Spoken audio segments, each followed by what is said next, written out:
नमस्कार मैत्रिणींनो, रिंकू क्रिएशनमध्ये तुमचे सर्वांचे स्वागत आहे. तर आज तुम्हाला मी बटाट्याच्या काचऱ्या ही रेसिपी दाखवणार आहे. चला तर मग मी 3 बटाटे स्वच्छ धुवून घेतलेले आहे. आता आपण ह्या बटाटे चिरून घेणार आहोत, म्हणजे काचऱ्या करून घेणार आहोत बटाट्याच्या. चला तर मग मैत्रिणींनो, आपण आता हे बटाटे चिरून घेऊया. आणि चाकूनी जर आपण चिरले तर खूप वेळ लागतो, त्यामुळे आपण हे बटाटे जे काचऱ्या करणार आहोत त्या मी वेपर्सच्या किसणीने करून घेणार आहेत. वेपर्सच्या किसणीने अवघ्या 1 मिनटामध्ये आपले हे बटाटे चिरून होतात. चला तर मग आपण आता हे बटाटे चिरून घेऊया. आता मी एक मोठी प्लेट घेतली आहे. चला, आता मी एक मोठी प्लेट घेतलेली आहे आणि आता ह्या प्लेटमध्ये आता ह्या बटाट्याचे 4 भाग करून घ्यायचे आणि आपण हा बटाटा किसायचा. त्यामुळे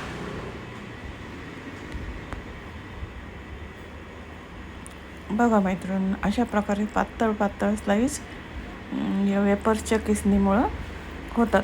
आपल्याला जर थोडं जाड लागत असेल तर मग किसणी ॲडजस्ट करून घ्यायची आणि थोडेसे जाड स्लाईस काढायचे. तर बघा मैत्रिणी, अशा प्रकारे आपण आता ह्या बटाट्याच्या काचऱ्या करून घेतलेल्या आहेत वेपर्सच्या किसणीने. आणि वेपर्सच्या किसणीमुळं फार पटकन काम होऊन काचऱ्या तयार होतात आणि आपला वेळही वाचतो.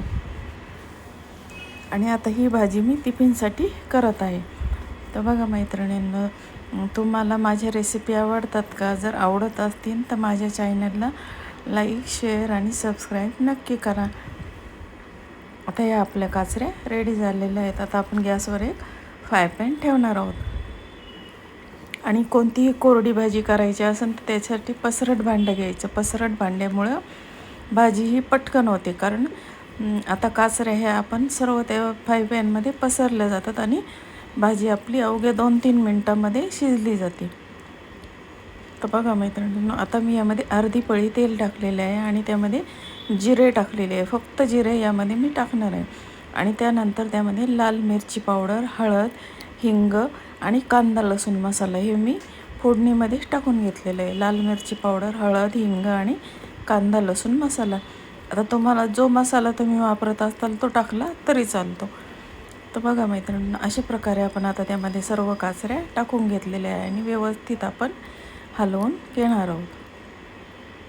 आता आपण हे सर्व व्यवस्थित आपण हलवून घेऊया आणि नंतर त्यामध्ये आपल्याला मीठ टाकायचे आहे. तर बघा, अशा प्रकारे आता हे भाजी आपण तयार करत आहोत.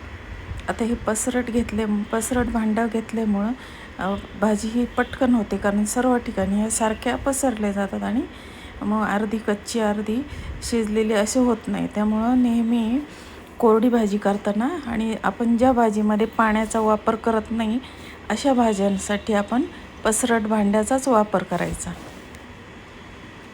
तर बघा मैत्रिणींनो, आता आपलं व्यवस्थित हलवून झालेलं आहे. आता आपण त्यामध्ये मीठ टाकूया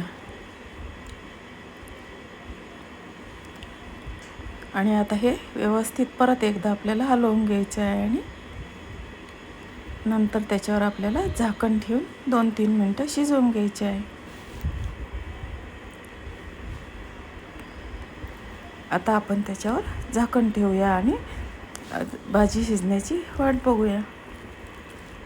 तर चला मैत्रिणींनो, आता आपली भाजी शिजत आहे. तोपर्यंत तुम्ही माझ्या चॅनलला लाईक, शेअर आणि सबस्क्राईब करा.